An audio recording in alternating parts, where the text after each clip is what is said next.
একটি ছোট গ্রামে এক যুবক ছিল যার নাম ছিল আব্দুল্লাহ। সে ছিল খুবই ধার্মিক এবং ইসলামের প্রতি তার ছিল অগাধ বিশ্বাস।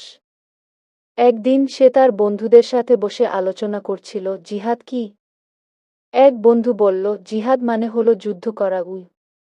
আব্দুল্লাহ বলল, না, জিহাদ মানে হলো আল্লাহর রাস্তায় নিজেকে সংগ্রাম করা। এটা শুধু যুদ্ধ নয়, বরং নিজের নফসের বিরুদ্ধে লড়াই করা, সত্যের পথে চলা এবং অন্যায়ের বিরুদ্ধে রুখে দাঁড়ানো। আব্দুল্লাহর বন্ধুরা তার কথা শুনে মুগ্ধ হল। তারা জিজ্ঞেস করল, তাহলে আমরা কিভাবে জিহাদ করতে পারি? আব্দুল্লাহ বলল, প্রথমত আমাদের নিজেদের নফসের বিরুদ্ধে লড়াই করতে হবে। আমাদের খারাপ অভ্যাসগুলো ছাড়তে হবে, সত্য কথা বলতে হবে এবং আল্লাহর আদেশ পালন করতে হবে। দ্বিতীয়ত আমাদের সমাজের জন্য কিছু করতে হবে। আমরা দরিদ্রদের সাহায্য করতে পারি, অসহায়দের রক্ষা করতে পারি এবং সত্যের পথে চলতে পারি। আব্দুল্লাহর বন্ধুরা তার কথা শুনে প্রেরণা পেল।